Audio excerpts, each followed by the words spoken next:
Nepo ibi bintu bigira ingaruka. Umvise? Yego. Ibi bintu bigira ingaruka. None mutekereza ko subu ahantu Vital ari yakagombye kuba hari? Ubu Vital ari ahantu akunze? Ubu Vital ari mu buzima bumunejeje? Tujye tubwizanya ukuri. Ubu muraje muntuke mumpe ba mama muvangemo na ba nyoko bose muntuka munziza ubusa mumpa amabere ya mama imbwa y'umuhanuzi iki kigo buriya nanababwiza ukuri. Hari abantu bagiye gucisha bafite abantu b'abapfumu babaragurira buretse gato ushobora kuvugaho bakakugonga bitewe n'imbaraga yacishije. Vital yabuze sapoti. Ikibazo cya Vital cyakagombye kujyana bamwe muri gereza. Insina ngufi niyo bacaho urukoma. Kuvuga ko Vital yarahohotewe. Buriya reka nkubwiza ukuri. Vital yabuze umubyeyi witwa itorero. Urumva neza? Ngo itorero ngo yarariganye ari n'abatakira. Byamufashije iki? Ahubwo bakaza banyura inyuma ibyo ababwiye bakajya kubitangaza mu banyamakuru b'abanyamakuru ngo bajye kubivuga kuri social media. Reba hano. Njyewe wicaye hano. Ikibazo cya Vital nakinjiyemo. Ari Vital njyewe naramuhamagaye. Ngire ngo aranyumva. Ndamubwira ni Vital urapfuye abo waterekeye amata ku meza. Nibo bakurahiye aho twinikira. Uzi ijambo yansubije nawe nahame hamwe yumve ni nkayo yayo. Nawe ntukavuge gutyo ku mugabo mugenzi wawe. Tega amatwi.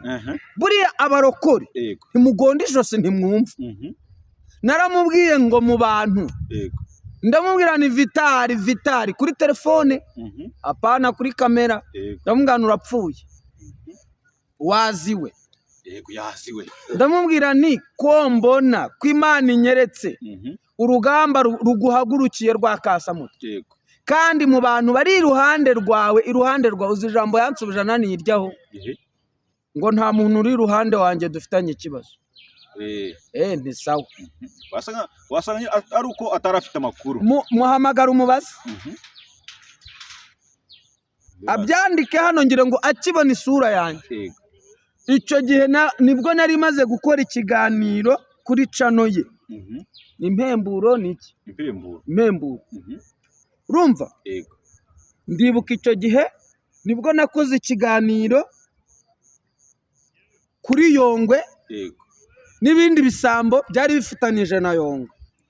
Kuri Yongwe n'ibindi bisambo. Tega amatwi mvuga uko nshaka.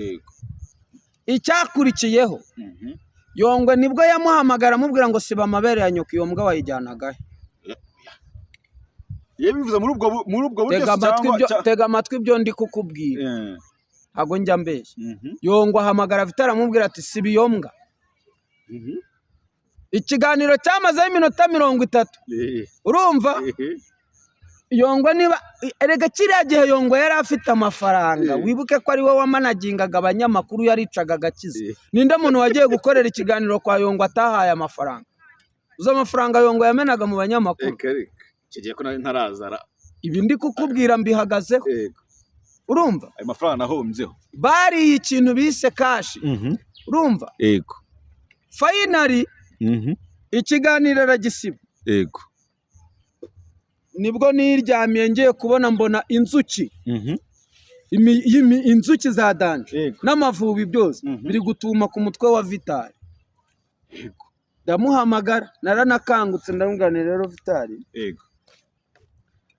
Ko mbona bitoroshye. Aranansuzugura cyane. Ese ndamwihora. Finally rero ikibazo cya Vital njyewe nakinjiyemo kuko Gatenga ndayizi. Umaze kukinjiramo yaje kugenda naje gusanga uriya mutipe yaraguzwe. Vital yaraguzwe pe. Biriya bintu yavuze byo gushaka kwicwa byari byo. Nta kintu Vital yavuze yabeshye. Ibintu byose Vital yavuze. Yaba ari byavugishijwe n'umubabaro yaba ari n'ibyo yavugisha atababaye. Byose egari. Byose ni ukuri. nese ni ukubeshya Vitali yararusimbutse ayo makuru yo ndayafite wenda icyo ntashoboye kumenya ni abashakaga kumurangiza ariko ubundi ikintu yari azize Vitali kwari ukugira ngo aho kugira ngo izi nkuru zikomeze zitureninge kuri bumve ko umuntu yishwe bateguye uburozi Vitali arabusimbuka ibyo nabyo narabimubwiye umuntu natanga k'umugabo ni Revera Pastor Ntambabazi urumva Ntambabazi wa uriya wa Kicukiro naramwihamagariye ndamubwira ni Revera Mushumba njya mbona uvugana na Vitali egera uyu mugabo ndabona yaziwe rero iyo dukennye ngo twambaye bodaboda nta makositimu tuje kubahanurira twambaye ngo ntabwo Imana yavugana natwe twambaye imipira byarangiye bimusohoyeho gusa amakuru mfite yaba ari mu Rwanda yaba atari mu Rwanda aho aherereye hose Imana izamuhorera kandi nuko atanabizi batanamuha n'amakuru bamwe byatangiye kubageraho ingaruka bamwe muri iyo timu fata ibyo bande se urashaka ko mvuga nde abo ngabo uvuga abo bagizi ba nabi bo Kanyago ukuri Imana izahorera Vitali ntabwo ari amarira yagenderaho yego Vitali yakoze ikiganiro arangije aravuga ngo hari abantu bamufashe baramubwira ngo aho kugira ngo umwana wacu abo mu divorce yakirwa umupfakazi ibyo nibyo n'ubundi nyine niyo gahunda bari bafite bateguye uburozi bwo guha Vitali je naramuhamagaye kuri telefone dore yakoreraga rugura hano hariya kuri rwa ruhande ndamubwira ni Vitali ko mbona hari abantu bari iruhande rwawe bakurangije urabigenza ute uzi ijambo yansubije ryaranambabaje ngo nta muntu ndi iruhande dufitanye ikibazo ntisawa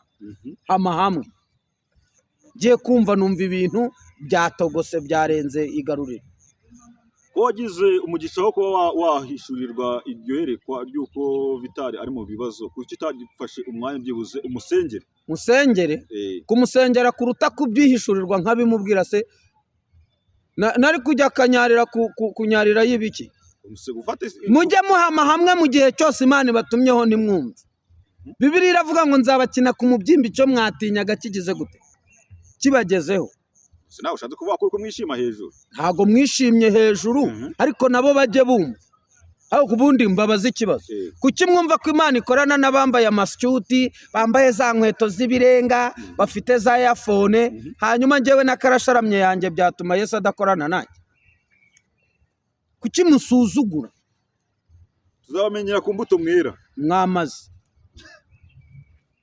ubundi mbabaze imbuto ni ibiki ubuhanuzi bwemerwa uko busohoye hanyuma se ikitarasohoye ni igiki nyine urumva ahubwo azaza nansaba imbabazi kuko yasuzuguye amavuta oya ntago yasuzuguye niba warabimubwiye akakubwira gutyo uzi ukuntu yaciye intege niba hari umuntu nakundaga muri YouTube Vitali naramukunda oya uyu uvuga ngo wakundaga uracyamukunda n'ubundi ariko uyu mugabo Imana imuhorera Vita mu izina rya Yesu bavuga ngo ngira akanwa katura ibintu bikomeye Imana iguhorera ayo marira uko kwangara uri umuntu w'umugabo Imana iguhorera nanjye yaramporeye ejo bundi hari ikiri guhobagira hano i Kigali zajya ibirindagiza ibishwiragiza nawe uri mu mashimwe ariko kibishimira ibya umugore wanjye nakundaga sha reka n'umurezi reka tugushakira umuntu mwene wacu ene wanyu se ubu se ko bamushutse ngo asenye ubu bamumariye nose umugore wawe nawe bari kugira bari kugira gute nibyo ntabwo mbizi nabamubeshye mabja ntago nkugaruye mu kibuga ariko ni bene wanyu bagushutse reba urusengero rwabaga hano ku Kinamba muri hasi munsi yo ku rwibutso rwo ku Gisozi ndabyibutse urakoze uravuze ngo abatumye usenya nabo bari kubwera koko jewe nta muntu ujya umemukira ngo bimuhire kirazira kikanazira papa bitangaza we muminwa ubu namushize mu gitabo cy'abagabo b'indushyi nta mugabo w'indushyi nkuriye ni amakuru ufite ubu namaze kumumarura 2024 ni nimero ya 10 nimero ya mbere ni inde? ave Nimero ya byihorere 9 reka tubere kuri nimero oya byihorere namenye ko ari nimero ya 10 10. nibishaka uravuga iki warataye urugo warataye umugore twaragushingiye Yego. keba nayo ozomutuma be muzongere ihora ihoze Oya. Papa Bitangaza akunda umugore we. uriya mugore agiye kurongorwa n'umudeyasipora. Umugore arusha ikigabo amavuta. Uriya mugore Mama Bitangaza uzi yicwa rubozo yakorewe wowe birara mu kabare na ntuza reba tewe bose babireba iyo ari kuvuga ngo mwarazinywesheje nukubeshya ntawe Imana yatsinze mu kabare hano mu murenge wa Gisozi akagari ka Musezero Joseph Wakajisho Yohani Batisita yazize iki ni icyuma yanyoye ajya gushaka kwambura n'undi kindi yarari kunywa w'umurakare witwa Gasongo abamujombya agacupa kayinagi mu gatima tipe yagiye atya sinjye wamushinguje banze kumushyingura kuri umuntu mwiza none se si muramu wanjye muramu wanjye mwa bintu mubamo ntago mubizi azamarira narize ndi Uganda ndi kuri Parliament ni Uganda nagurishije radio yanjye yo mu rugo yego bwira Imana ntumorere mugore nikundira agasha waranyemeye ndi umunyerondo wowe naye najya kora Bitangaza ntago tukibikomwe ko wabyishimiye ngomba kubiserebura Yese nkubeshye aho wafashe umwana sinjya niyoberanya sinjya nishushanya uzaperereze njyewe ntawe ntaha mwizuru rye akebo mwagereyemo abantu muhame hamwe rero kuba Imana igiye guhorera Vitali ndabikurura nkabyumva cyane ariko nubona umugabo mugenzi wawe afite ibibazo mugende mujye muvana ubusutwa bw'ubugorya ngo byibuze ufata umwanya umusengera umwanya w'ibiki Papa Bitangaza nahame hamwe ubari mu ikayi yanjye azongera kuvuga iki nibasubirana apotre inde nibasubirana yerega ibyo ntago bikaze ni kimwe nkuko nanjye twasubirana noziko mwe mwasubiranya akugirira umwana wazakure ariko bro nguha amakuru utari ufite uzi kwitwa umuhanuzi washenye ibyo bintu urabikuru uzi igisebo nagize yongo niwe uvuga ngo nta muhanuzi kurimo inde yongo wese nuwuhe ngo niba uri umuhanuzi kugira ngo bazakwemere fata inzira ufate icececeri kiriza umwana nawe imodoka zaragiye maturo ariko mwabaye muto icececeri kiriza umwana nyina bakiza imodoka zirahari nukuvuga oya wasanga afite yazitsimye kwizera uri umwana mubi yongwe dore ni kwizera w'urugendo ngo imodoka zirahari cyakora wenda ashobora no kuba atibuka aho zigeze guparika uri umwana mubi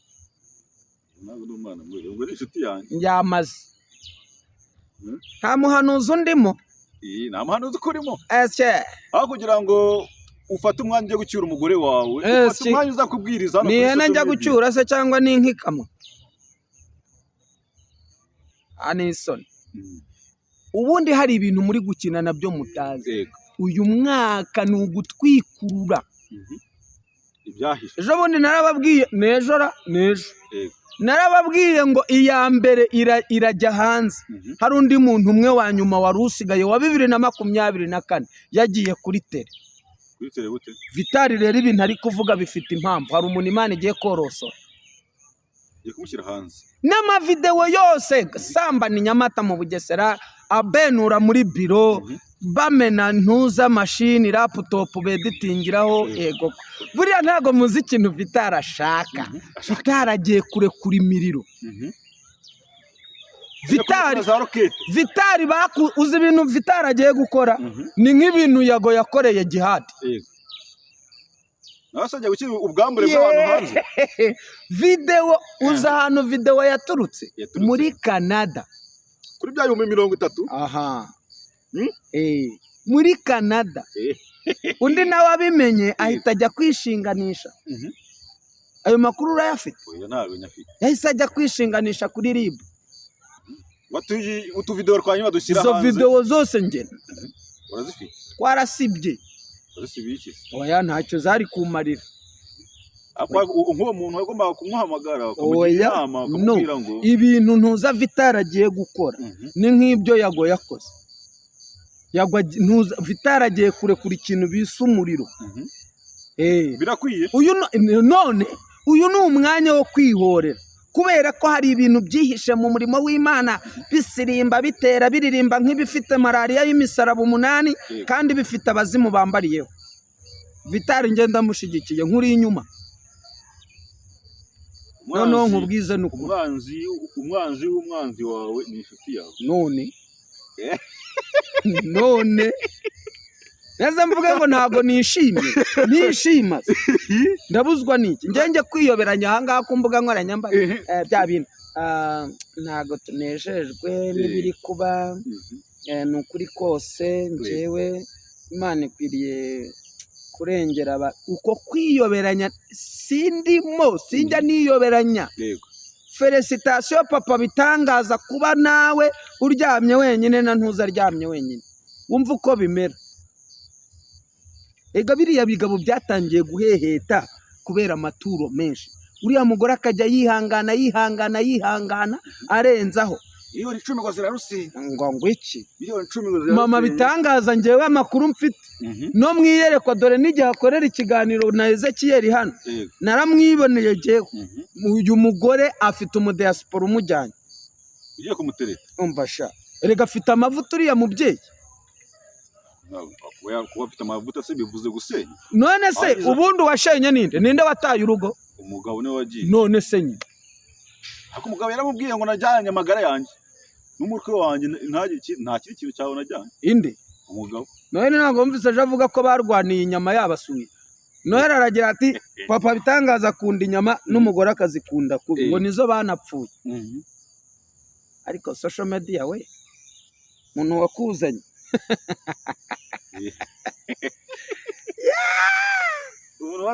social media yakoze ibara. Ntazagire rero umuntu ubundi umuhanga yari akwiriye guceceka. Niba abonye mugenzi we yashenye yari akwiriye guceceka. Urumva yarakwiriye guceceka akavuga ati bibaye kuri uyu reka nicecekere ejo nanjye bitambaho bikaba bibi. None Yongwe nawe aranyatatse se amakuru mufite. Ibi ni ama episode ni ku murongo. Wabonye ibya Yesu ni ku murongo? Ntawe mwabonye? Wabonye arya ninde ayidigiri mini digiri? Ntawe mwabonye? Hanyuma papa bitangaza ntawe mubonye? Wa wundi mwajyaga gushungera ku rukiko rwa Kagarama ninde? Bishop Bosco. Mwaramubonye ntawe mwabonye? Ubwo abo nabo mwabonye abandi babatwaye muri siransi. Nawe twarakubonye. None taragaragaye ninde? Impundu zirihe? Vitali ntimumubonye? Ntashenye ntimumurangije mumuranduranye n'imizi, reka Imana izimuhorere ubundi 2024 isoza. Birabaje kubona umuntu w'umusore w'imyaka itaragera na 30 kubona se kiriya gikomere Vitali biragoye ko yagikira. Vitali yabuze amajwi, yabuze support, kandi uwo bari bahanganye ari mu kibugamo neza. Urumva? bahanganye nande uriye ntago mbizi. Wese avuga ko ari nde wamusenyeye niba ujye ukurikirana inkuru. Umusenyeye abantu benshi bagiye baza bavuga ngo Plaisir. None se ko wari umumbajije? So nawe ushaka kuba kariwe? None se ndi ninde? Okay, niba atari we sava bishiri birangire. Ushingira ku kivuga kariwe wowe? Indeze wowe. None se ibyo muvuga byose mu bivugira iki? Niba bavuga ngo niwe ubwo niwe, niba atari we ubwo siwe. Umuntu asigaye avuga akantu mukirukira mu nzego. Niba hari umuntu mbabaje n'ubuzima kubesha n'icyaha, Imana nsenga ndi imbere y'iyi kamera, ndi muri iki kibuga, Imana ihorere Vitali. Yarambabaje buriya Vitali nibwo yarageze bwo gutangira kwiyesitara avuga ati Mana ungirire neza, kandi mu by'ukuri nubwo bavuga ngo abagabo ni abagome, Vitali nta bugome yakoreye uriya mugore. ahubwo uriya mugore yagize ubujwi bwa Plaisir nako Plaisir wica nani wo kuntuza wo muri Australia ntabwo ari Plaisir w'i Kigali kuko ba Plaisir na ba Sando ni benshi noneho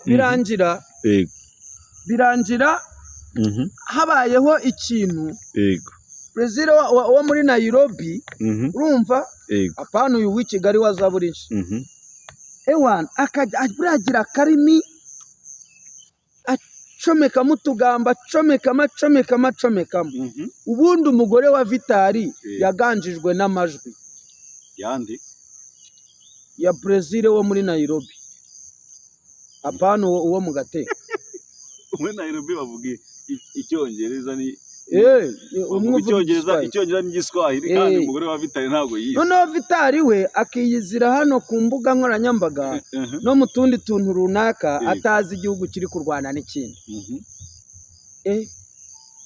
baramurandura uzi inama yabaye kuri Vitali mu Gatenga y'abadiyakoni yateranye muri biro bari gushaka uburyo bamurangiza neza Vitali yashakiwe ibimenyetso bidashinga byuko ari we mubi ewana barahiga bajya kuzura ibyaboze bajya gushaka ibintu byose ngo bamurundeho Vitali na bugingo n'ubu nta mutima umucira urubanza aho yicaye nakoze urumva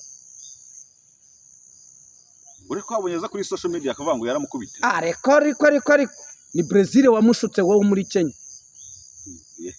Plaisir wo muri Kenya niwe wamushutse ati genda uvuge ko agukubita ariko kandi ko muri Kenya kari kunse oya nibyo wa Nairobi taza kuntuka ngo ni w'i Kigali namwe ati genda uvuge gutya Plaisir wo muri Kenya umugome ra munyakenya ni umugome yacuriye inkota ya danje mugabo baramurandura ajya kurekarama muri biro bamuhindura umusazi noneho bafite ukuntu barekodinganaga utuntu twose babwira umugore wa Vitali bati wowe Plaisir wo muri Kenya nuzajya uvugana n'umugabo wawe kuri telefone jya urekodinga utuntu twose uzi umuntu bamaze kukwangisha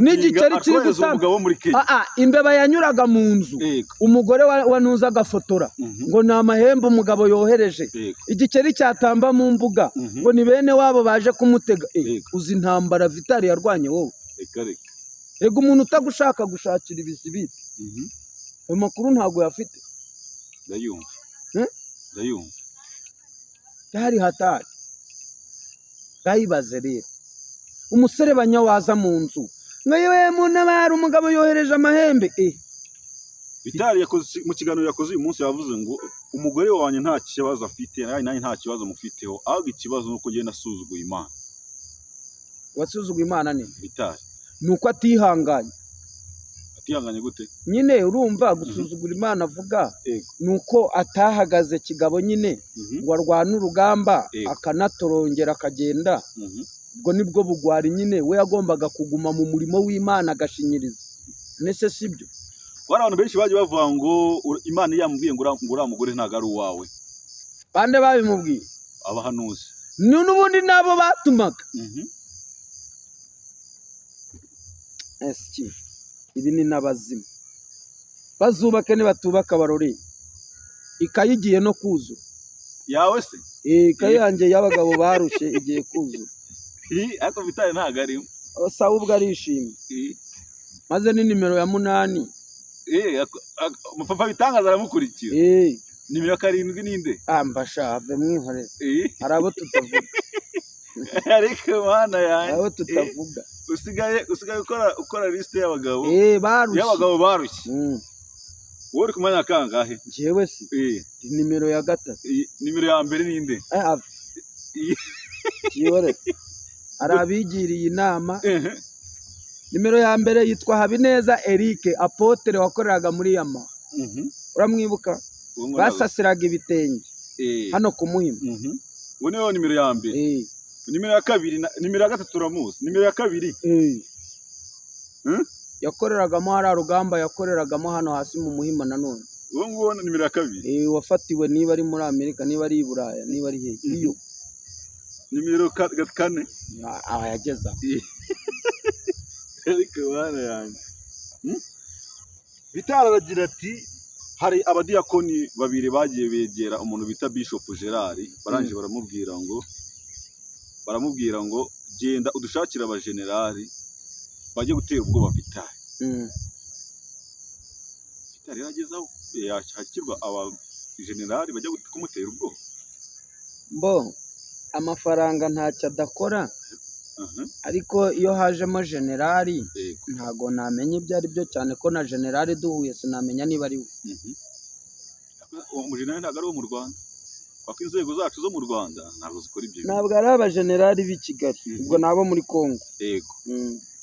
Ni generali bo muri Kongo, kubera ko Vital wabo ni Cyangugu. Kuba generali rero yava muri Kongo akajya kureba Vital Rusizi ni ibintu byoroshye. Hana n'imipaka. Bahana n'imipaka. Umva rero ni hatari. Abo badiyakoni bo naranabasuye ngire ngo ariko shareka mbabwire, wenda abantu batagira ngo ni brage. Niba hari umugabo ubabaje wambabaje nkababara nkabura icyo mbikoraho ni Vital. Mwana w'umusore ungana kuriya, umwana w'umukobwa ungana kuriya, ariko nje nibariza ibigabo by'ibihehezi. Bundi umenya ko umugore w'umuntu ari mwiza ari uko bamujyanye akiri umukobwa wari hehe. Aho ngakano ko hanze ngo kararyo niko by'abantu ko bisigaye byotsa amatama. Ko byotsa amatama. Intoryi zishyushye zotsa amatama. Brezil uri Nairobi, ahantu bita Masinda. Wo muri Nairobi. Masinda ni akazi kawe. Gusa Imana izahorera Vital, byo ndabizi. Ijisho rizahorerwa irindi. Ndabizi ayo makuru ndayafite, kandi murabizi ko njyewe ikintu mpanuye mba ndimo neza. N'ubuhanuzi cyane n'icyifuzo. Oya ntabwo ari icyifuzo. Imana izahorera Vital kandi vuba, ntabwo birenze ukwezi kwa kabiri Imana itarahorera Vital. 2025 muhame hamwe murebe.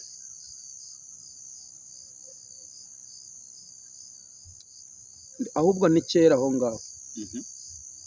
Reka tubyimure tubizane mu kwa mbere mo hagati. Kuko bikugiye kugira. Imana izahorera Vital, ndabizi ayo makuru ndayazi. Kuko Vital yababaje abantu benshi reka. Kandi ubundi uruhande rw'abanyamwuka 80% turi ku ruhande rwa Vital, ariko abanyamubiri benshi bari ku ruhande rwa uyu muhungu uri Nairobi.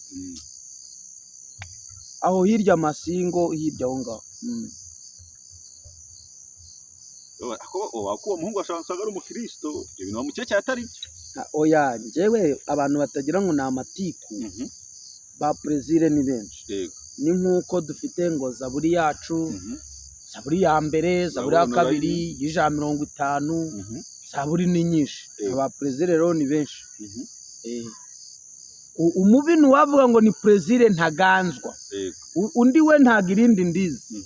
Ni Brezil gusa muremure uba Nairobi. Kunda kwigusha ordinaire. Ombaza abo rero nibo barangije urugo rwa Vital. Wenda ubwo abandi bazi undi Brezil, ariko njyewe uwo numva ni uwo nguwo uri muri Kenya. Vital agira ati Pastor Claude uri mubi. Abana b'inzirakarengane bakiri bato ujya kubatangaho amakuru muri RIB bagahamagazwa, bagafungwa cyangwa bakaganirizwa. Ibyo bintu umenye ko atari byo, higira uhinduke. Pastor Claude ni muntu ki uburyo ajya gutanga abantu muri RIB? Terwa none se si pasiteri nyine. We kuri umuvuga butumwa ugiye kubatanga. Ariko umuvuga butumwa ntago yemerewe kujya muri RIB. Ariko pasiteri Claude yemerewe kujyayo ko ni pasiteri. Oya, no aba pasiteri bose bemerewe kujyayo. None se niba ari we wemerewe kujyayo bibatwaye. No se nabyo bintu urabishyigikiye. Ariko naragowe Theogene, nagenda nkabona bibatwaye iki niba ajyayo? Bagatanga abana se ngo abantu bakabafunga. Ntago mbizi kuko jewe narafunzwe mvayo. Ariko mujya mureka nese umuntu akora reka mujye mwubaha amavuta y'abantu. Yego. Nese niba ari cyo kirere ahagazemo akaba ari wo muhamagaro muramubaza. Impano zubahane. Yego. Niba gufungisha abantu ari impano ye muramubaza iki? Amavuta yubahwe rata korode. Ubundi barakubaza. nawe aho ngaho uradupfunyikiye. Niba gufungisha abantu ari impano ye kandi? No oya, njyewe ibintu ni bibiri. Nje nagiyeyo navuyeyo. Namaze iminsi 41. Ko niba hari abandi bariyo kubera impano n'amavuta. Yego. Mujye mwubaha amavuta. Haleluya. Mujye mwubaha amavuta yandi. Haleluya. Ntabyo nzi ntagire imbazo ubusa. Ubundi arinda bajyanayo, mwebwe mwagiye mwijyanayo batarinze kujyayo. Wenda babahamagara kubera iki? Kubera iki ubundi babahamagara? Ariko mwaragowe. Hari umuntu utazayobora muri iki gihugu uretse njyewe. Musobora buri kingo uyobore. Ngira agatwe gato nk'akarinda urugumo. Bitaragira ati umuntu bita Pastor Mutesi Plaisir uzamushimira. Amushimire kubera iki? Ngo niwe muntu wa mbere ufite ngo video ngo ari muri dushe ngo wanze kudushyira hanze. Ngo uramumama ngo ni intwari. Inde? Pastor Mutesi. Pastor Mutesi ni umukristo. Yego. Ntabyo waruzi? Ndabizi cyane. Ikindi kandi uriya mubyeyi nubwo nawe yagiye ahura n'ibihosho bimwe yabihamagaye ibindi byizana, ariko ubundi agira ikintu muziho buragira ibanga. Yego. Buriya nyine imitima y'abagore, abagore babika ibyabo hagati y'igituza. Iyo umukubaganyirije isutiye arakwemeza. Yego. Iyo bitakaye hasi arakwemeza. Rero ni ukuvuga ngo uriya mubyeyi nibyo buriya kubera ko Mutesi afite network y'abantu baba hanze benshi. Ubundi ubu systeme namaze kuyimenya. Umuntu ushaka kurekura igikompora acyoherereza umuntu uri hanze. Noneho umuntu uri hanze akaba ari ukirekura. Uyarindira urebe ibintu vitaragiye kuritagura. Urase ubundi ubwo ntiyamuburiye. Ubwo ntiyamunosha ni nko kumubwira terega Plaisir ndagufite.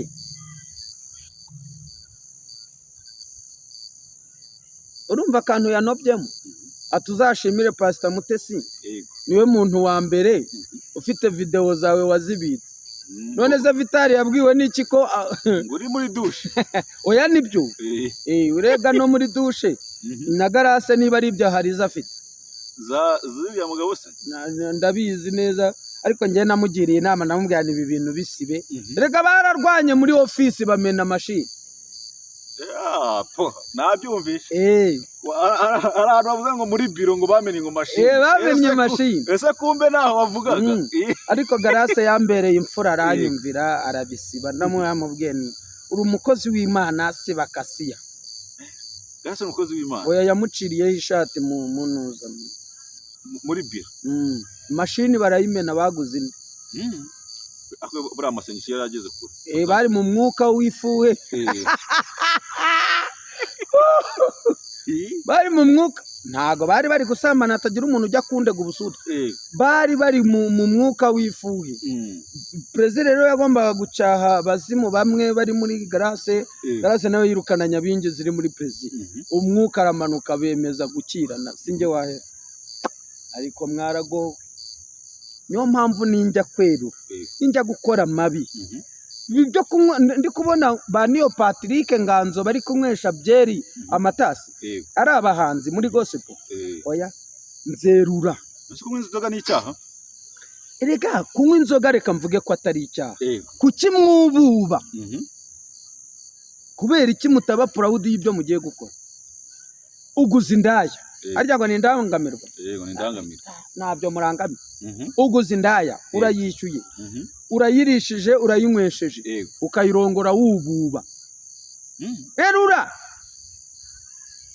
Ari umuntu ajya kwishyira hanze ko ajya mu ndaya. Oya nyine wigenda washizeho agapfukamunwa usimbuka ibintu by'ibikuta uvunika amaguru turagurika ubugombambari. Ariko Mana yanjye ariko sha reka mbabwire 2024 sinzangukumbura. Yesu we mu myaka maze ku isi nabonye umwaka nsiba indi. Wabaye mubi cyane. Dore umwaka w'Uwiteka, N'Uwiteka.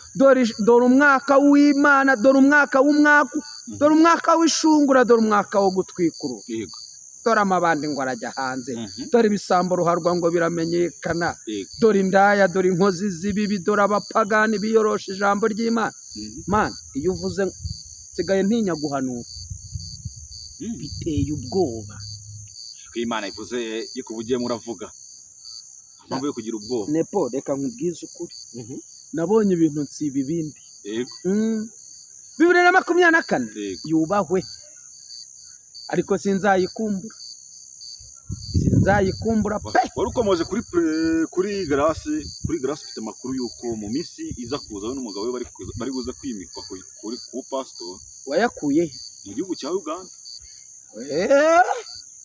Ni ku ya mbere z'ukwa mbere maze mushirwa, kandi icyo kirori nagitumiwemo. Reka uzagitaha. Nzabutahanye. Reka. Erega ni abakozi b'Imana reka.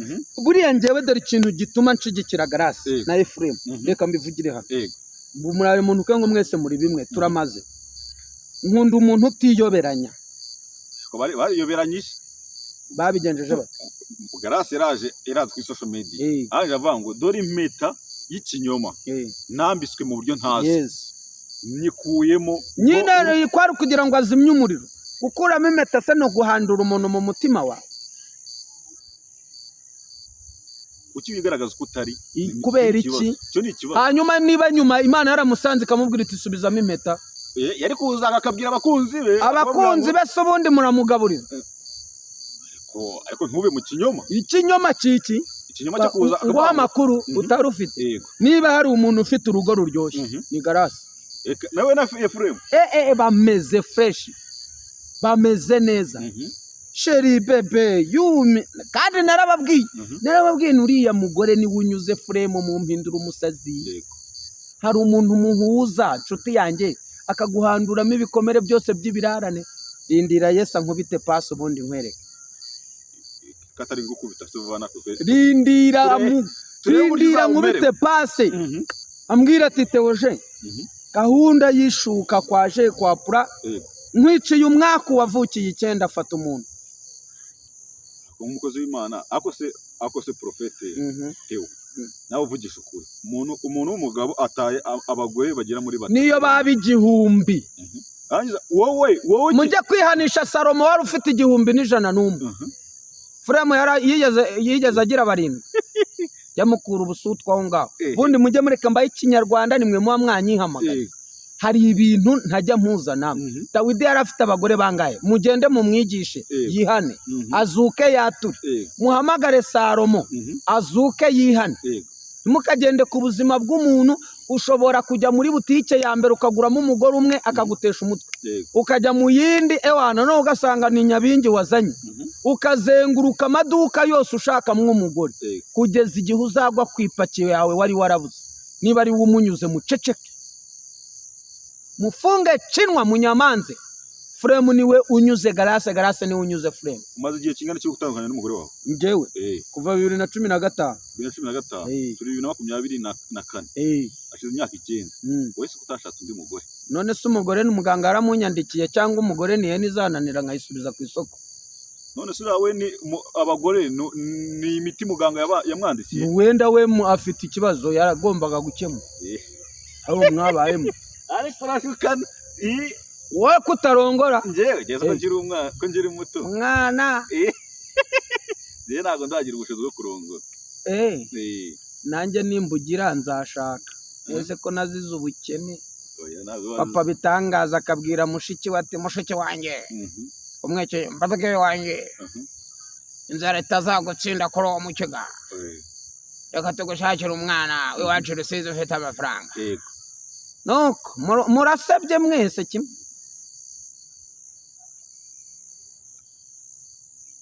Ako umuntu w'Imana nguriya akaje Imana imumugisha. Imana musubize hakuri. Imana mukubire 770. Aya 770 se ni toni ni fuso yampaye. Imana imuhiye ibi umugisha. Barukore muri. abarokore muri indyarya shawe. Oya ntabwo 770 kubera icupa rimwe Imana irajya kumuha fuso yuzuye ji. kubera ko yakagwanya umutima. Imana iguha umugisha ratama amashansi. Imana iguha umugisha. Ariko ibya 770 yo ni imitoma. Je gucuru ufite uruganda se? Uruganda? Ubwo yabimuhaye uruganda rwaje. Yana rukora. Bitwaye iki bimuhe mbabare. Muri cyo cyame nkunda no kugira ukuri kwiye. Oya njewe niko mbaho. 770 hejuru y'agahumba umuntu aguhaye. Imana igukubiriye 770 n'ukuri kwima umutaga amaturo. Ni perezida wa Beneris. Muzari cya 10 Imana irabakubira. Abaye John Rwangombwa ra. Ariko cy'abanyarwanda umuntu agwaye igihumbi ukamubwira uti Imana iguha umugisha niyigendere mukubite 5 cyangwa aho 2 nawe iryohe. Be birabaye nibyo ngibyo. Profete reka tugushimire kubw'umwanya wanyu mwaduhaye. Baza abantu banyu bo ku rugendo batari kumana bonani. Undi mwebwe cyakwa reka mubwira abantu bihangane kinyivuga. Turi ku itariki zingaho uyu munsi? No turi 30 ubu. No turi 30. Hagira umuntu wongera kunyohereza biriya binazi by'ibifoto umwaka mushya herere kanda kanyenyeri. Akubona atagikanda kanyenyeri byagenze. Ibyo bifoto telefone yanjye yuzuye mwana. Yezu message sasa ntabwo nzakira. Telefone yuzuye. Mwene data mbonye umwanya wo kugushimira. Wabaye inshuti yo mu buzima kandi simuzi. Hani icyo dupanga Mana ya injarya. Wambajije uti mutumishi wa Mungu. Noheli yakugezeho nkubwire nti yego cyangwa ho. Noheli yakugezeho. Sha ntayo nabonye ngiwe. Ntayo nabonye cyakora ndashima Imana ko ndi muzima. Ariko video zo narazakiriye. Ibirugu barafotoye baranyoherereza Mana yanjye. Hari umukunzi wawe uri kukurira kano kanya bati Profete Theogene kuba atarabonye Noheli nuko ntabimenye. Nambwire nimero mbaza kuba namushyiraho akanoheli n'akabonane. Njewe mume bonane Noheli yo yararindagiye niba ari yarabaye ubundi ngo. Yarabaye. Sawa. Ni 07 88 83 yego 01 002. Nanjye navukiye 9 mume niri. Undi munyimira iki ko muzapfa mukabisiga mwagiye munyiyera. Ko mba nabahaye ikinyarwanda n'abatayemo shoza ukuri. Ko nta bintu by'ibikabya hanga ariko Imana igiye guhorera Vitali. Vitali ukimbona unyandikire kuri iyo nimero ubwiza ukuri. Imana igiye kuguhorera pe. Ntago ibyo bikomere wabitangira na 2025. Reka reka. Kandi ngewe ukuntu mbaho buri ukuntu ngewe nteye. N'ikimenyimenyi ubu ngenda nigendeye. Urakoze cyane Profete. Bakore subscribe kuri nibishaka official. Kose nanjye mwanzamuye. Kuri umuntu wabo. Ko ndi umuntu wanyu. Nubwo bamwe muba mumvugiriza indura ariko mba nabahaye papa bitangaza potere. Nagushize mu ikayi y'abagabo byacanze. Zongera ngo reba hano. Ngo nabii mukuu. Ndi nabii mukuu. Iyo cyakuziye kiragusakuza mbisana n'icyo kwakira mikoro zawe. Mikoro zanjye ngo ikiganiro kiragisoje. None sindarara hano ngewe mba hano. Katagushimiye. Sawa. Uyu mwaka muzawurye ntuzabarye. Shalom. Amen.